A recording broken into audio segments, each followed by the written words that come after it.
ಸ್ನೇಹಿತರೆ ನಮಸ್ಕಾರ. S R classes YouTube ಚಾನಲ್‌ಗೆ ಸ್ವಾಗತ.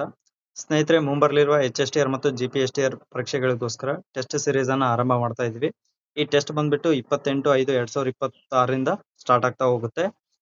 ಈ ಟೆಸ್ಟ್ ಬಗ್ಗೆ ಮಾಹಿತಿ ಕೊಡೋಕ್ಕಿಂತ ಮುಂಚೆ ಸ್ವಲ್ಪ ಎಕ್ಸಾಮ್ ಪ್ಯಾಟರ್ನ್ ಬಗ್ಗೆ ಅಥವಾ ಎಕ್ಸಾಮ್ಸ್ ಕೀ ಪಾಯಿಂಟ್ಸ್ ಬಗ್ಗೆ ನೋಡ್ತಾ ಹೋಗೋಣ. ಮೊದಲಿಗೆ ಸಕ್ಸಸ್ ಕೀ ಪಾಯಿಂಟ್ಸ್ ಅಲ್ಲಿ ನಾವು ಫಸ್ಟ್ ಆಗಿ ಏನ್ ನೋಡ್ತೀವಪ್ಪ ಅಂತಂದ್ರೆ ಓಲ್ಡ್ ಕ್ವಶನ್ ಪೇಪರ್ಸ್ ನೋಡ್ತಾ ಹೋಗ್ತೀವಿ. ಈ ಓಲ್ಡ್ ಕ್ವಶನ್ ಪೇಪರ್ಸ್ ಯಾವ ರೀತಿ ಹೆಲ್ಪ್ ಮಾಡುತ್ತೆ ಅಂತಂದ್ರೆ ಇಂದಿನ ಪ್ರಶ್ನೆಗಳು ಯಾವ ಮಟ್ಟದಲ್ಲಿದ್ವು ಮತ್ತೆ ಯಾವೆಲ್ಲ ಟಾಪಿಕ್ಗೆ ಇಂಪಾರ್ಟೆನ್ಸ್ ಕೊಟ್ಟಿದ್ರು ಅಂತೇಳಿ ಈ ಓಲ್ಡ್ ಕ್ವಶನ್ ಪೇಪರ್ಸ್ ನಮ್ಗೆ ಮಾಹಿತಿ ಕೊಡ್ತಾ ಹೋದ್ರೆ, ಇನ್ನು ಮಾಡಲ್ ಕ್ವಶನ್ ಪೇಪರ್ಸ್ ಏನ್ ಮಾಡುತ್ತಪ್ಪ ಅಂತಂದ್ರೆ ಮುಂದೆ ಯಾವ ರೀತಿ ಪ್ರಶ್ನೆಗಳು ಬರ್ಬೋದು ಅನ್ನೋದು ಮಾಡಲ್ ಕ್ವಶನ್ ಪೇಪರ್ಸ್ ನಮ್ಗೆ ಸಾಕಷ್ಟು ಅನುಕೂಲ ಮಾಡಿಕೊಡುತ್ತೆ. ಸೊ ಹಾಗಾಗಿ ನಾವು ಯಾವುದೇ ಒಂದು ಎಕ್ಸಾಮ್ ಅಚೀವ್ ಮಾಡ್ಬೇಕಾದ್ರೆ ಇವೆರಡು ಕೀ ಪಾಯಿಂಟ್ಸ್ ಬಹಳಷ್ಟು ಇಂಪಾರ್ಟೆಂಟ್ ಆಗುತ್ತೆ. ಒಂದು ಓಲ್ಡ್ ಕ್ವಶನ್ ಪೇಪರ್ಸ್, ಇನ್ನೊಂದು ಮಾಡಲ್ ಕ್ವಶನ್ ಪೇಪರ್ಸ್. ಇವುಗಳನ್ನ ಟೆಸ್ಟ್ ಅಟೆಂಡ್ ಮಾಡಿ ಅಥವಾ ಮಾಡಲ್ ಕ್ವಶನ್ ಪೇಪರ್ಸ್ ನ ನೋಡಿ ಬಿಡೋದಲ್ಲ, ಅವುಗಳನ್ನ ಡೀಪ್ ಅನಾಲಿಸಿಸ್ ಮಾಡ್ಬೇಕಾಗುತ್ತೆ. ಅಂದ್ರೆ ಫಾರ್ ಎಕ್ಸಾಂಪಲ್ ಆ ಕ್ವಶನ್ ಯಾವ ಒಂದು ಟಾಪಿಕ್ ಇಂದ ಬಂತು, ಅದರ ಜೊತೆಗೆ ಆ ಟಾಪಿಕ್ ಗೆ ಸಂಬಂಧಪಟ್ಟಂಗೆ ಇನ್ನೂ ಸುತ್ತುವರೆದ ಅಂಶಗಳು ಏನಿದಾವೆ, ಸೊ ಅವುಗಳನ್ನ ನೀವು ನೋಡಿದಾಗ ಮಾತ್ರ ಅಲ್ಲಿ ನಿಮ್ಗೆ ಒಂದು ಸಂಪೂರ್ಣ ಮಾಹಿತಿ ಸಿಗ್ತಾ ಹೋಗುತ್ತೆ. ಈ ಹಿಂದೆ ಅಂದ್ರೆ ನಮ್ಮ SR ಕ್ಲಾಸಸ್ ಇಂದ ಈಗಾಗಲೇ ಸುಮಾರು ಟೆಸ್ಟ್ ಗಳನ್ನ ಕಂಡಕ್ಟ್ ಮಾಡಿದ್ವಿ. ಅದರಲ್ಲಿ ಕ್ವಶನ್ ಪೇಪರ್ ಯಾವ ಲೆವೆಲ್ಗೆ ಇತ್ತು ಅಂತೇಳಿ, ಯಾವೆಲ್ಲ ಪ್ಯಾಟರ್ನ್ ಅಲ್ಲಿ ಇತ್ತು ಅಂತಂದು ಕೂಡ ಜಸ್ಟ್ ಒಂದು 8 ಪ್ರಶ್ನೆಗಳನ್ನ ಮಾಡಲ್ ಆಗಿ ಕೊಟ್ಟಿದ್ದೀನಿ. ಇದು ಹೊಂದಿಸಿ ಬರೆಯಿರಿ ಪ್ರಶ್ನೆಗಳಿಗೆ ಸಂಬಂಧಪಟ್ಟಂಗೆ. ಸೊ ಈ ಪ್ಯಾಟರ್ನ್ ಇವಾಗ ಎಲ್ಲಾ ಎಕ್ಸಾಮ್ ಗಳಲ್ಲಿ ಕಾಮನ್ ಆಗ್ತಾ ಇದೆ. ಅಂದ್ರೆ ಹೊಂದಿಸಿ ಬರೆಯಿರಿ. ಸೊ ಈ ರೀತಿಯ ಪ್ರಶ್ನೆಗಳನ್ನ ನೋಡ್ಬೋದು. ಅದರ ಜೊತೆಗೆ ಭಾರತದ ಮೇಲೆ ದಾಳಿ ಮಾಡಿದ ಮೊದಲ ಅರಬ್ ಸುಲ್ತಾನ ಅಂದ್ರೆ ಒನ್ ಲೈನರ್ ಕ್ವಶನ್ ಇಲ್ಲಿ ಕೂಡ ನೀವು ನೋಡ್ಬೋದು. ಗಜ್ನಿ ಮೊಹಮ್ಮದ್ ಅಲಿ ಗುರ್ಷಪ್, ಮೊಹಮ್ಮದ್ ಬಿನ್ ಕಾಸಿಂ ಮತ್ತು ಮೊಹಮ್ಮದ್ ಗೋರಿ. ಅದಾದ ನಂತರ ನೆಕ್ಸ್ಟ್ ಬಂದ್ಬಿಟ್ಟು ಜೋಡಿಗಳನ್ನ ಗುರುತಿಸೋದು. ಕೆಲವೊಮ್ಮೆ ಹೆಂಗಾಗತ್ತೆ ಅಂತಂದ್ರೆ ಕೆಲವೊಂದು ಕ್ವಶನ್ ಗಳಿಗೆ ಎಲಿಮಿನೇಷನ್ ಮೆಥಡ್ ಅನ್ನ ಬಳಸ್ತಾ ಹೋಗ್ತಾರೆ. ಬಟ್ ಇಂಥ ಸಂದರ್ಭದಲ್ಲಿ ಎಲಿಮಿನೇಷನ್ ಮೆಥಡ್ ಅನ್ನ ಬಳಸೋಕೆ ಕಷ್ಟ ಆಗುತ್ತೆ. ಯಾಕಂತಂದ್ರೆ ಇಲ್ಲಿ ನಾವು ಆನ್ಸರ್ ಮಾಡ್ಬೇಕಾದ್ರೆ ಈ ಪ್ರಶ್ನೆಗೆ, ಮೂರನೇ ಪ್ರಶ್ನೆಗೆ ಆನ್ಸರ್ ಮಾಡ್ಬೇಕಾದ್ರೆ ಸಂಪೂರ್ಣವಾಗಿ 100% ಮಾಹಿತಿ ಗೊತ್ತಿರ್ಬೇಕಂದ್ರೆ ಈ 5 ಇದಾವಂತಂದ್ರೆ 5 ಜೋಡಿಗಳ ಬಗ್ಗೆ ಸಂಪೂರ್ಣ ಮಾಹಿತಿ ಗೊತ್ತಿದ್ರೆ, ಅಂದ್ರೆ 100% ಪರ್ಫೆಕ್ಟ್ ಮಾಹಿತಿ ಗೊತ್ತಿದ್ರೆ ಮಾತ್ರ ಈ ಒಂದು ಪ್ರಶ್ನೆಗೆ ಉತ್ತರ ಮಾಡ್ಲಿಕ್ಕೆ ಸಾಧ್ಯ ಆಗುತ್ತೆ. ಈ ರೀತಿ ಪ್ರಶ್ನೆಗಳು ಕೂಡ ನಾವು ನೋಡ್ಬೋದು. ಅದರ ಜೊತೆಗೆ ಯಾವುದೇ ಒಂದು ಟಾಪಿಕ್ ಇದೆ ಅಂತಂದ್ರೆ ಆ ಟಾಪಿಕ್ ಅಲ್ಲಿ ಜಸ್ಟ್ ಒಂದು ಕ್ವಶನ್ ತಗೊಂಡು ಸ್ಕಿಪ್ ಮಾಡೋದಲ್ಲ, ಆ ಟಾಪಿಕ್ ಅಲ್ಲಿ ಇನ್ಯಾವೆಲ್ಲ ಕ್ವಶನ್ಸ್ ರೈಸ್ ಆಗ್ಬಹುದು ಅನ್ನೋದು. ಫಾರ್ ಎಕ್ಸಾಂಪಲ್ ಇಲ್ಲಿ ಅಲ್ಲಾವುದ್ದೀನ್ ಖಿಲ್ಜಿ ಬಗ್ಗೆ ನಾವು ಪ್ರಶ್ನೆಗಳನ್ನ ನೋಡಿದಾಗ ಅದು ಇಂಪಾರ್ಟೆಂಟ್ ಟಾಪಿಕ್ ಆಗುತ್ತೆ.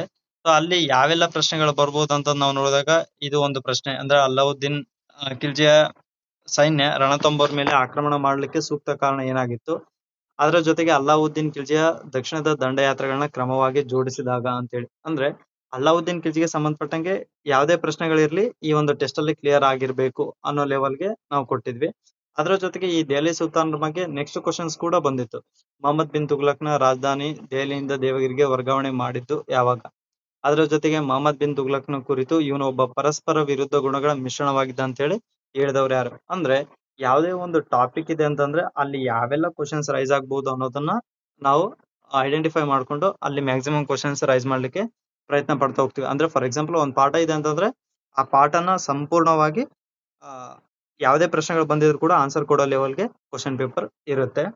ನೆಕ್ಸ್ಟ್, ದೆಹಲಿ ಸುಲ್ತಾನರ ಆಳ್ವಿಕೆ ಕಾಲದಲ್ಲಿ ಅಷ್ಟಶತಪದಿ ಅಂದ್ರೆ ಸಾನೆಟ್ ಪದ್ಯಗಳನ್ನ ರಚಿಸಿದವರು ಯಾರಂತ ಕೂಡ ಇಲ್ಲಿ ಪ್ರಶ್ನೆ ನೀವು ನೋಡ್ಬೋದು.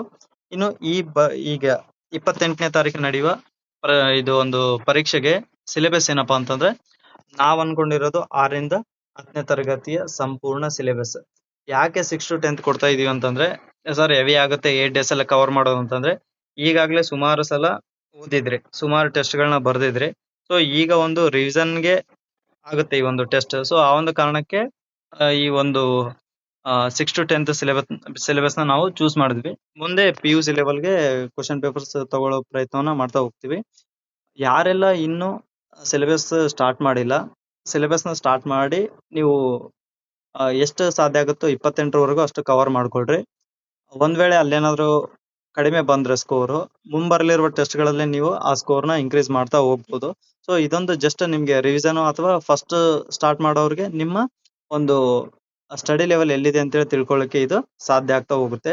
ಸೊ ಇನ್ನು ಟೆಸ್ಟ್ ಬಗ್ಗೆ ನಿಮ್ಗೆ ಏನಾದ್ರು ಸಿಲೆಬಸ್ ಜಾಸ್ತಿ ಆಗುತ್ತೆ ಅಂತಂದ್ರೆ ಅಥವಾ ಸಿಲೆಬಸ್ ಕಡಿಮೆ ಕೊಡಿ ಅಥವಾ ಸಿಲೆಬಸ್ ಜಾಸ್ತಿ ಮಾಡಿ ಅನ್ನೋ ಏನಾದ್ರು ಸಲಹೆಗಳಿದ್ರೆ ಡೆಫಿನೆಟ್ಲಿ ನೀವು ಕಾಮೆಂಟ್ ಮಾಡಿ ನಮ್ಗೆ ತಿಳಿಸಬಹುದು.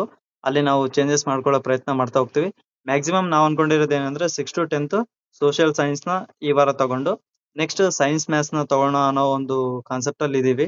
ಸೊ ನೋಡೋಣ ಫೀಡ್ಬ್ಯಾಕ್ ಏನ್ ಬರುತ್ತೆ ಅನ್ನೋದ್ರ ಮೇಲೆ ನಾವು ಡಿಸೈಡ್ ಮಾಡ್ತಾ ಹೋಗ್ತೀವಿ. ಸೊ ಈಗ ನೀವು 6 to 10th ಟೋಟಲ್ ಸಿಲೆಬಸ್ ನ ಮುಗಿಸ್ಕೊಂಡು ಟೆಸ್ಟ್ ಅಟೆಂಡ್ ಮಾಡಿ ಮುಂಬರಲಿರುವ ಟೆಸ್ಟ್ ಗಳಲ್ಲಿ ನಾವು ಡಿಸ್ಕಷನ್ ಮಾಡಿ ಮುಂದಿನ ಸ್ಟೆಪ್ ತಗೊಳ್ಳೋಣ. ಅದ್ರ ಜೊತೆಗೆ ಈ ಒಂದು ಟೆಸ್ಟ್ ಆದ ನಂತರ ಯೂಟ್ಯೂಬ್ ಅಲ್ಲಿ ಅಂದ್ರೆ ಕೊನೆಗೆ ಯೂಟ್ಯೂಬ್ ಮೆಂಬರ್ಶಿಪ್ ಅಲ್ಲಿ ಏನಾಗುತ್ತೆ ಈ ಒಂದು ಕ್ವಶನ್ ಪೇಪರ್ ಅನಾಲಿಸಿಸ್ ಮಾಡಲಾಗುತ್ತೆ. ಸೊ ಅಲ್ಲಿ ಯಾರು ಮೆಂಬರ್ಶಿಪ್ ಇರ್ತಾರೆ ಅವರಿಗೆ ಡೀಟೇಲ್ಡ್ ಅನಾಲಿಸಿಸ್ ಪೇಪರ್ ನಿಮ್ಗೆ ಅಲ್ಲಿ ಸಿಗ್ತಾ ಹೋಗುತ್ತೆ. ಸೊ ಇನ್ನು ಯಾರಿಗಾದ್ರೂ ಏನಾದ್ರು ಡೌಟ್ ಇದ್ರೆ ದಯವಿಟ್ಟು ಕಾಮೆಂಟ್ ಮಾಡಿ ನೀವು ಉತ್ತರ ಪಡಿಬಹುದು ಅಂತ ಹೇಳಿ ಹೇಳ್ತಾ, ಇನ್ನು ಟೆಸ್ಟ್ ಬಗ್ಗೆ ಯಾವ ರೀತಿ ಜಾಯಿನ್ ಆಗ್ಬೇಕು ಏನು ಅನ್ನೋದು ಮಾಹಿತಿಗಳಿಗೋಸ್ಕರ ಇಲ್ಲಿ ಕೆಳಗೆ ಕೊಟ್ಟಿರುವ 3 ನಂಬರ್ಗಳಲ್ಲಿ ನೀವು ಯಾವ ನಂಬರ್ಗೆ ಆದ್ರೂ ಕಾಂಟ್ಯಾಕ್ಟ್ ಮಾಡಬಹುದು. 7676464251 ಅಥವಾ 8904990013 ಅಥವಾ 8123770811 ಈ ನಂಬರ್ಗಳಿಗೆ ನೀವು ಕಾಂಟ್ಯಾಕ್ಟ್ ಮಾಡಿ ಈ ಟೆಸ್ಟ್ ನ ಕುರಿತಾದ ಸಂಪೂರ್ಣ ಮಾಹಿತಿ ಪಡಿಬಹುದು ಅಂತ ಹೇಳ್ತಾ ಈ ಒಂದು ವಿಡಿಯೋನ ಇಲ್ಲಿಗೆ ಮುಗಿಸ್ತಾ ಇದ್ದೀನಿ. ಜೈ ಹಿಂದ್.